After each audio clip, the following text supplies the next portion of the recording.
ক্রিকেটের খবর। ভারতের বিপক্ষে একমাত্র টেস্ট ম্যাচ হায়দ্রাবাদেই হবে। পূর্ব নির্ধারিত রাজীব গান্ধী আন্তর্জাতিক ক্রিকেট স্টেডিয়ামে 9 ফেব্রুয়ারি শুরু হবে ম্যাচটি। তবে প্রস্তুতি ম্যাচের পরিধি কমিয়ে আনা হয়েছে। হায়দ্রাবাদের জিমখানা গ্রাউন্ডে 5 ফেব্রুয়ারি শুরু হবে 2 দিনের প্রস্তুতি ম্যাচ, যেখানে টাইগারদের প্রতিপক্ষ ভারত এ দল। 2 ফেব্রুয়ারি হায়দ্রাবাদের উদ্দেশ্যে ঢাকা ছাড়বে হাথুরু সিং এর শিষ্যরা। হবে এটাতে কোনো সন্দেহ নেই, কোথায় হবে জানি না, মানে এখন পর্যন্ত এটা হায়দ্রাবাদই আছে, বাট হায়দ্রাবাদ না হয়ে অন্য কোথাও হলো আমাদের কোনো অসুবিধা নেই। ভারতের বিপক্ষে একমাত্র টেস্ট ম্যাচ আয়োজন নিয়ে শঙ্কা না থাকলেও শেষ মুহূর্তে ভেন্যু পরিবর্তনের গুঞ্জন ছিল। আগের দিন পূর্ব নির্ধারিত হায়দ্রাবাদের রাজীব গান্ধী আন্তর্জাতিক স্টেডিয়াম পরিদর্শন করেন ভারতীয় ক্রিকেট বোর্ডের প্রধান প্রশাসনিক কর্মকর্তা রত্নাকর শেঠি। সেখানে তিনি আনুষ্ঠানিক কোনো বিবৃতি জানাননি।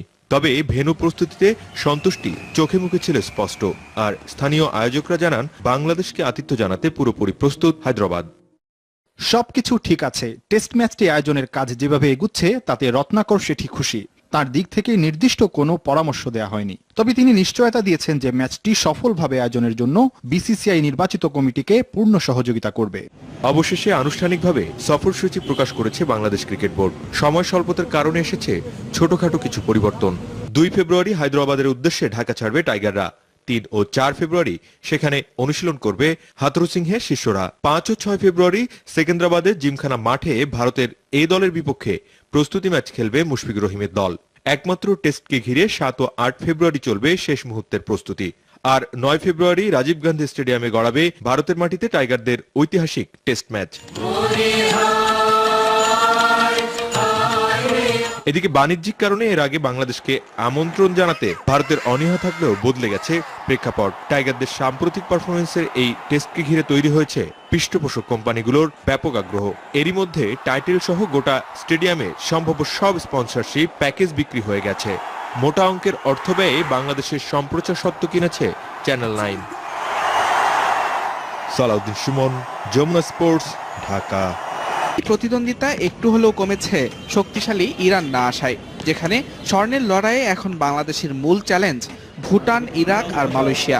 তবে র্যাঙ্কিং নির্ধারণী লড়াইয়ে বাধা হতে পারেনি কোনো প্রতিপক্ষই। প্রথম দিনের হিটে শেষ হাসি বাংলাদেশের। মামুন, রোমান ও শ্যামলীদের প্রত্যাশিত পারফরমেন্সে বাছাইয়ের শীর্ষে স্বাগতিকরা। ওয়ার্ল্ড র্যাঙ্কিং এ যে রেজাল্টগুলো হয়ে থাকে সেই রেজাল্টগুলো তারা মেরেছে, এজন্য আমি অনেক হ্যাপি। এবং এই র্যাঙ্ক যদি তারা ধরে রাখতে পারে, আশা করা যায় আমরা গোল্ড নিয়ে ফিরব। গেল এসএ গেমসে ভুটানের কাছে হেরে পদক হাতছাড়া হয়েছিল বাংলাদেশের। প্রথম দিনটা প্রত্যাশিত না হলেও পদকের চূড়ান্ত লড়াইয়ে বাংলাদেশের কঠিন পরীক্ষা নিতে এবারও প্রস্তুত দেশটি। So our preparation that we are going to defeat Bangladesh if possible. ইরানের পাশাপাশি শেষ মুহূর্তে ভিসা জটিলতায় আসতে পারেনি সংযুক্ত আরব আমিরাত ও পাকিস্তান। তবে তাতে টুর্নামেন্টের জৌলুস কমেনি এতটুকু। সার্বিক আয়োজনে সন্তুষ্টি প্রকাশ করেছেন আইএসএসএফ প্রধান।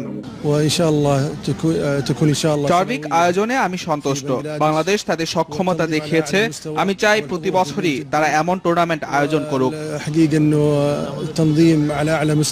এর আগে বর্ণাঢ্য আয়োজনে টুর্নামেন্টের উদ্বোধন করেন যুব ও ক্রীড়া প্রতিমন্ত্রী বীরেন শিকদার। মুজাহিদ তারেক, যমুনা স্পোর্টস, ঢাকা।